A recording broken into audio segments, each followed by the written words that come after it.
To add the Ylancer URL with icon on desktop and taskbar using Google Chrome, open the website URL in browser address bar.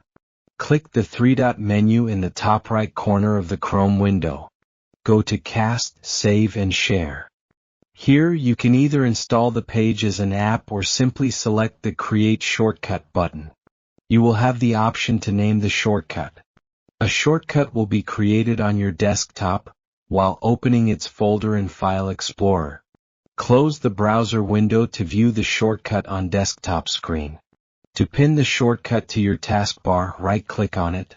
In Windows 10 you'll see the Pin to Taskbar option directly. If you're using Windows 11, select Show More Options first, and then click on Pin to Taskbar. The procedure is exactly same in other Chromium browsers like Brave. Discover dozro.com for free courses on graphic design, video editing, browser tips, computer tricks, and website creation. You'll also find an impressive range of products, most priced under $20. Don't forget to like the video and subscribe to the Dozro channel. Thank you for watching.